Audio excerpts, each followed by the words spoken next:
इस वक्त देश बहुत गंभीर संकट से गुजर रहा है।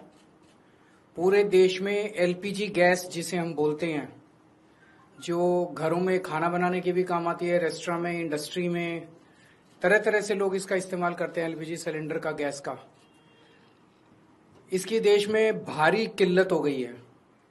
और उसका कारण है कि पूरे देश में जितनी डेली प्रोडक्शन होती है उसकी 50% प्रोडक्शन कम हो रही है, 50% प्रोडक्शन कम हो रही है। ये कैसे, मैं आपको थोड़ा समझाता हूं। हमारे देश में जितनी एलपीजी की खपत है उसका 60% इंपोर्ट होता है, और उस 60% इंपोर्ट का 90% स्ट्रेट ऑफ हॉर्मुज से आता है। और स्ट्रेट ऑफ हॉर्मुज अब इंडिया में जितना आता था, इंडिया के लिए बंद हो गया। तो 90% इंपोर्ट्स कम हो गए हैं। तो लगभग 50-55% प्रोडक्शन हमारे देश की एलपीजी की कम हो गई है। इसका सबसे ज्यादा खामियाजा इस वक्त इमीडिएटली रेस्टोरेंट्स और होटल बर्दाश्त कर रहे हैं। सरकार ने आदेश जारी किया है कि रेस्टोरेंट और होटल्स को एलपीजी गैस मुहैया नहीं कराई जाएगी।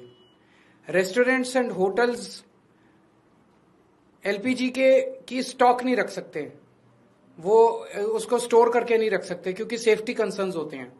तो जितने एलपीजी सिलेंडर उनको रोज चाहिए होते हैं उतनी डेली की डेली उनको सप्लाई की जाती है। तो अब एकदम से अगर एलपीजी बंद हो गई तो उनके पास तो 2 दिन का भी स्टॉक नहीं है, 1 दिन का भी स्टॉक नहीं है। इसकी वजह से अब मुंबई में 20% होटल और रेस्टोरेंट बंद हो चुके हैं, और लगभग अगले 2 दिन के अंदर 50% रेस्टोरेंट और होटल बंद होने जा रहे हैं। तमिलनाडु में लगभग 10,000 होटल और रेस्टोरेंट्स बंद होने की कगार पे हैं। पंजाब और दिल्ली एनसीआर में हजारों होटल और रेस्टोरेंट्स आने वाले कुछ दिनों के अंदर बंद होने जा रहे हैं। और ये पीक वेडिंग सीजन है, शादियों का सीजन है। तो मुझे लगता है अगर ये जारी रहा तो बहुत सारे लोगों को शादियां पोस्टपोन करनी पड़ेंगी।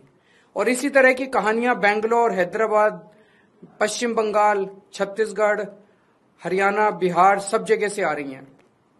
मोरबी जो गुजरात में है, जिसको कि टाइल इंडस्ट्री का एक तरह से कैपिटल माना गया है, वहां पे 650 इंडस्ट्रीज हैं। उनमें से 170 इंडस्ट्री बंद हो चुकी है और 1 लाख लोग बेरोजगार हो चुके हैं। पूरे देश में इससे 1 करोड़ से ज्यादा लोगों के एकदम से बेरोजगार हो जाने की आशंका है। और इतने बड़े स्तर पे अगर लोग बेरोजगार हो गए तो क्या स्थिति होगी, हम सोच सकते हैं। और पिछले दिनों में सरकार ने